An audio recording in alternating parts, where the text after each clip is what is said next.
Lestari. Belum sah agak kita ni orang Melayu kalau belum berpantun. Nah, saya nak berpantun, tapi bapa, ibu dan hadirin semua jawab dengan kata cakep. Baiklah. Naik perahu ke Pulau Datuk. Angin bersepoi berhembus pelan. Assalamualaikum hadirin nan elok. Datang berkumpul hati pun riang. Yang saya hormati Bapak-bapak Dewan Juri yang hari ini mukanya berseri-seri. Para hadirin, para peserta Festival Budaya Melayu tahun 2025 yang saya banggakan.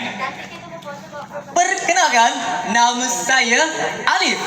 Tapi tidak pakai bak dan juga tak, melainkan Alif Fatir Nabra. Saya berasal dari SMA Negeri 3 Simpang Hilir. Pada kali ini saya akan mentuturkan sebuah cerita yang menceritakan ada satu hakim dari hutan. Dia lebih pintar menyelesaikan masalah ketimbang sang raja. Macam judul saya hari ini, Pelanduk Saudagar dan Anak Miskin. Jadi cerita ini saya adaptasi dari buku Seni Bertutur khas dari Simpang Matan. Nak tahu macam mana ceritanya? Mari dengar saya bercerita ya. Di kampung dulu ada sekeluarga yang hidup miskin dan serba kekurangan. Makan pagi dipikir petang, makan petang dipikir ke malam. Keluarga ni memiliki seorang anak laki-laki yang berusia kurang lebih 12 tahun. Badannya kecil, tapi hidung tajam macam anjing pelacak. Suatu hari, anak miskin ini berjalan dia keliling kampung dan menghampiri rumah saudagar. Cik-cik periuk pelangat sumbing dari Jawi. Baru sampai depan rumah saudagar, dia si anak tu langsung mencium bau gulai kepala ikan lah, sambal terasi lah, dan juga rendang yang aroma ngalah angin sore. Bujuang penting. Si anak miskin ni tengah menengok saudagar bersama anak beranak tengah menyantap makanan dengan lahap. Dia pun duduk kan depan rumah saudagar, merhatikan keluarga saudagar makan macam lemak nasi timbul. Si anak miskin ni nangis je. Sampai air liur macam dah membuat kolam depan rumah tu.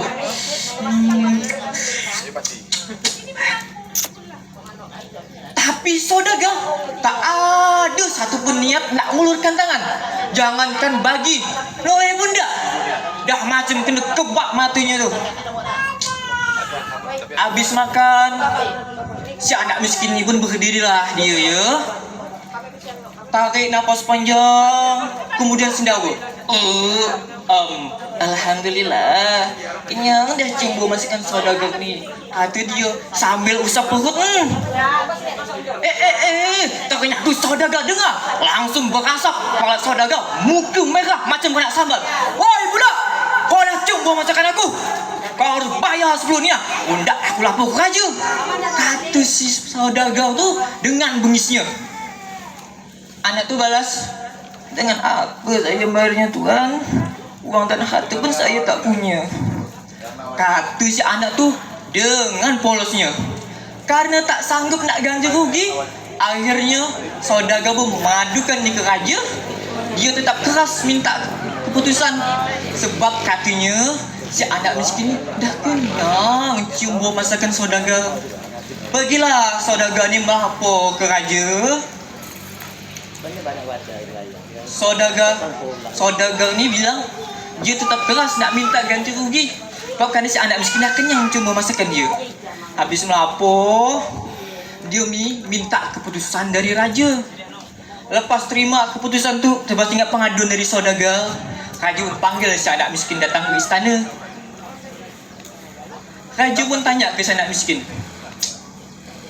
betul ke kau ni senang sebab cium bau masakan saudagar ini? tanya raja sambil bilang bahwa si saudagar ni minta ganti rugi. Iya tuanku, tapi saya tak punya uang tu untuk bayarnya. Untuk makan sehari-hari je, saya masih pengen dibagi orang. Jawab si anak tu dengan muka yang pucat.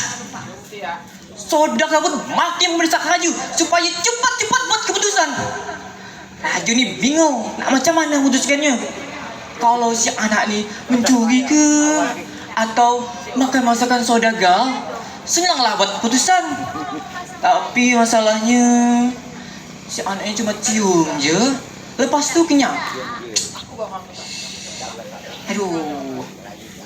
Sampai masuk hari keempat, raja masih belum boleh buat keputusan. Sedangkan si saudagar ni tak henti-hentinya nyuruh raja supaya cepat-cepat buat ketetapan. Di tengah-tengah pening kepala raja mikirkan, tiba-tiba melimpatlah si pelanduk di hadapan raja tu. Pelanduk tu bersuara,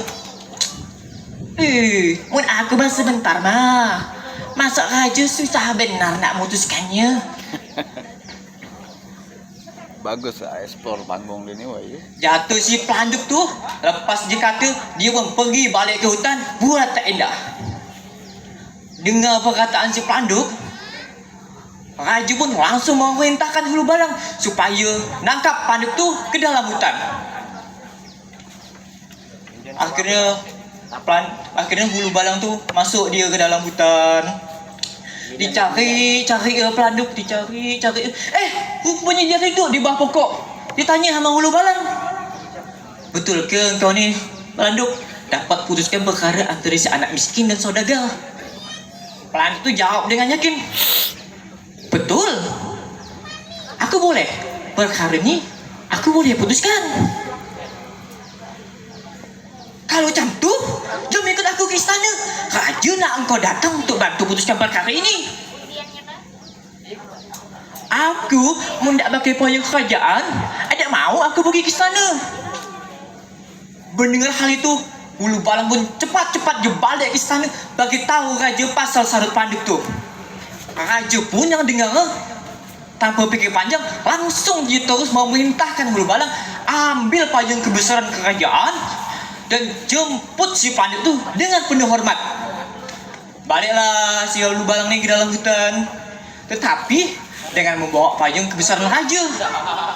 Sampai di sana, hulu balang pun cakap, nah pelanduk, kami dah bawakan payung kerajaan macam yang kau minta semalam.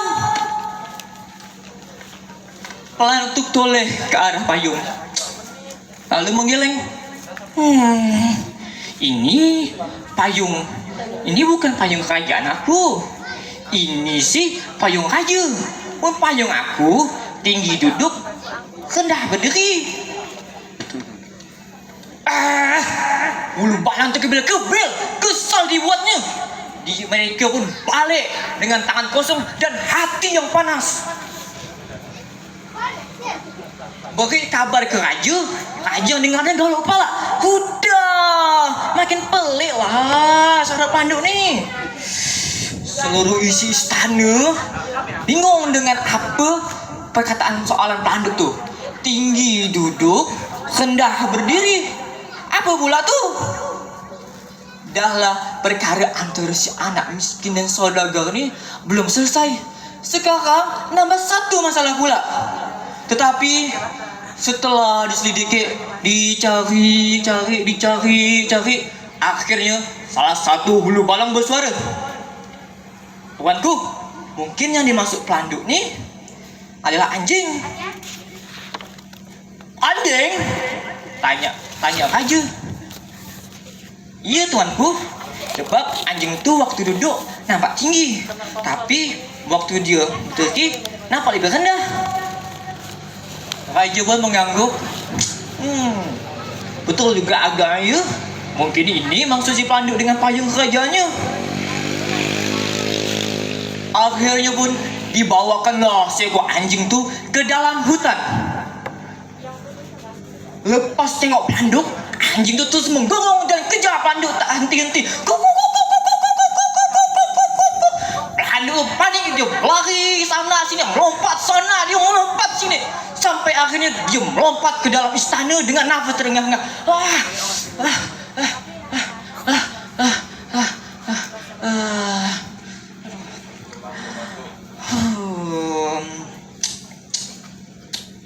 Lepas pelanduk tuh tarik napas panjang dan duduk, Raja pun baru bersuara. Betul ke engkau ni dapat putuskan perkara antara si saudagar ni dengan anak miskin? Betul tuanku, jawab pelanduk. Seluruh isi istana serasa tak percaya dengan ucapan pelanduk. Raja kita tanya, kalau begitu macam mana caranya? Pelanduk pun balas, macam ni tuanku, saudagar suruh tunggu kat luar. Ruangan ni kita tutup pakai tabir. Kemudian tuanku silakan hitung duit logam dari 1 sampai 10 di balik tabir. Terus masukkan ke dalam buku. Raja yang dengar pun ikut saja. Disuruhnya lah hulu balang tu bentangkan tabir. Saudagar disuruh tunggu kat luar. Lepas semua siap, Raja pun mula hitung duit logam satu-satu ke dalam buku tembaga. Bila duit logam tu masuk, ting, ting, ting, suara nyaring berdenting. Pelanduk pun, jika dengar suara tu, pelanduk pun mengangguk-angguk dan sambil kira. 1 ting, 2 ting, 3 ting, 4 ting. Lepas yang sampailah 10. Sampai lepas yang 10, pelanduk pun angkat tangan dan cakap ke raja, cukup tuanku, dentingnya sudah 10 kali. Pas. Akhirnya pun dibukalah tabir ni. Saudagar dipanggil masuk ke dalam ruangan. Kemudian saudagar ni tanya, jadi macam mana hasilan keputusannya tuanku? Raja pun mandang pelanduk dengan penuh makna. Pelanduk ni jawab, jadi macam ni tuanku, si anak miskin ni kenyang cium bau masakan saudagar. Tapi saudagar minta ganti rugi. Tapi tadi saudagar juga dengar tuanku hitung duit, masukkan duit ke dalam buku. Betul tak? Saudagar pun mengangguk. Betul. Beta dengar dengan jelas suaranya. Bahkan tahu berapa jumlahnya. Nah, kalau begitu, sambung pelanduk dengan senyum liciknya, tetapi dengan akal yang cerdik. Bau dicium, bunyi didengar, dudunya tak ada sentuh. Jadi, si anak miskin ni kenyang sebab cium bau. Terus, saudagar pun udah lunas dibayar lewat suara dengan duit. Sama aja kan? Sama-sama ndak pegang, ndak dapat, cuma rasa. Saudagar yang mendengar pun tertunduk, dia diam. Dia terasa malu. Dalam hatinya sadar dia dah buat zolim kepada anak miskin tu.